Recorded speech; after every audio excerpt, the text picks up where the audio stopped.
Welcome to Jane Agency PH.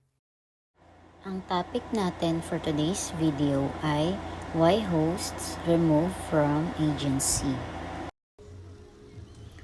Sa mga nagtatanong po kung bakit kayo nare-remove sa agency ni Bolo Up, kasi po meron pong mga reasons kung bakit nire-remove kayo ng admin sa inyong agency.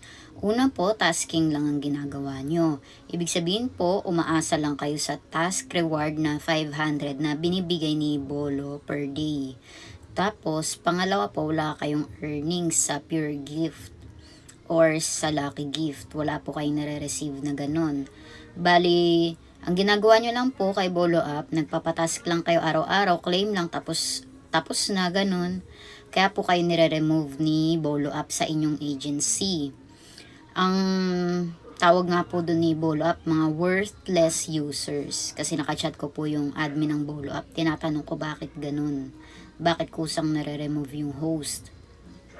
Bali po, ang gusto ni Bolo Up, kapag nagtatasking po kayo, may earnings din po kayo sa gift. Hindi lang po puro tasking ang ginagawa nyo. Kaya po sa mga newbies po dyan, kapag nag-download po kayo ngayon, may newbie reward po yan ng 7 days. Kailangan din po, may earnings din kayo ng 7 days. Kasi pwede rin kayong matanggal sa agency.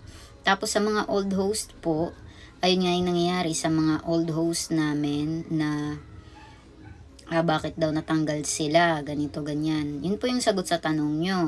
Kung bakit kayo natatanggal sa agency. Kasi po, tasking lang ang ginagawa nyo. Wala po kayong earnings.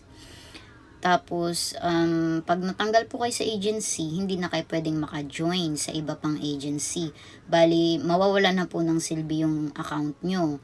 Kasi po, kapag wala na po kayo sa agency, ang magiging gift rate nyo po, halimbawa may nagbigay sa inyo ng 1,000 coins gift, ang papasok po niyan dapat sa inyo 70% sa mga host po na may agency. Bali, ang pasok po niyan 700 diamonds. Pero dahil natanggal ka nga sa iyong agency, ang magiging rate mo na lang niyan ay 30%. So, sa 1,000 gift na binigay sa'yo, ang papasok lang sa inyong account ay 300 diamonds. Kasi natry na po namin yan sa isa kong host na konti na lang sana, sa sahod na siya. Kaya binagsakan ko po siya. Kaso nagtataka ako bakit ang laki-laki ng coins na binabagsak ko, hindi niya pa rin ma-reach yung target niya na minimum withdrawal. Kasi kailangan po dito 100,000 diamonds para maka-cash out. Tapos hanggang sa tinapos muna namin na maka 100 diamonds na siya. Tsaka ako chinek, bakit ganun? Sabi ko, kaya pala kasi mababa yung bigay na rate kapag wala ka ng agency. So sayang, lugi, 'di ba? Kaya po sa may mga earnings dyan na malapit nang maka-withdraw, bagsakan nyo na po kung maaari. Huwag nyo nang hintay na ma-remove pa kayo sa agency. Kasi mas maliit na po ang bigay sa inyo na gift kung sakaling ma-remove kayo. Hindi po maganda na sayang naman, 'di ba? Ang laki-laki ng ni-recharge mo tapos unti lang yung balik sa iyo. Hindi naman po tama 'yon.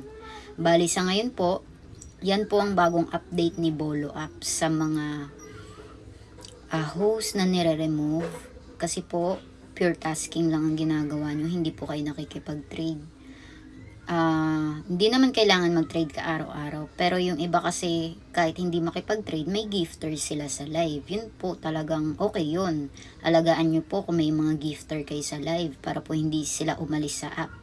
Yung iba po kasi umaasa lang sila sa sa trade, ganun, sariling sikap. Yung iba naman talagang may gifter kasi makakakuha ka rin po talaga ng gifter dyan kay Bolo Up.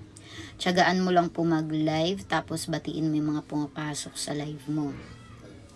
Bali, yun nga po yung ulitin ko lang, i-summary ko yung bagong update ni Bolo Up.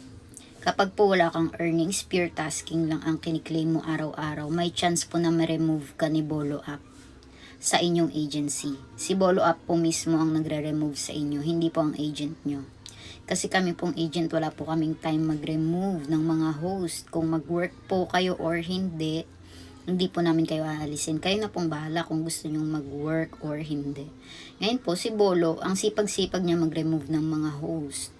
No, ang dami niyang time mag-remove ng host. Kaya po, tip ko, kung malapit na kayo maka-withdraw, bagsakan nyo na po ng gift. Huwag nyo na po antayin ma-remove kayo sa agency kasi mababa yung rate. Yun nga, sinabi ko kanina, sayang po yung recharge nyo kung umaasa lang din kayo sa recharge. Bali, kung may tanong po kayo, mag-comment lang po kayo dyan sa ating comment section. At saka, kapag tinanggal na po ni Bolo yon yung ganong system niya, maggagawa din po ulit ako ng panibagong vlog para doon. So, sa ngayon po, hindi po maganda yung system ni Bolo app. Kasi po, yun nga, nagre-remove siya ng mga host. Hindi po maganda yung bagong update ngayon ni Bolo app. Kaya po, hindi kami masyadong nagre-recruit ngayon sa Bolo app. Kasi ilang days lang matatanggal niya agad yung host. Kaya po, comment lang po kayo kung may mga tanong po, sasagutin po natin lahat yan. Paki-like na rin ng ating Facebook page at paki-subscribe na rin ng ating YouTube channel para updated kayo sa mga video tutorials. Maraming salamat!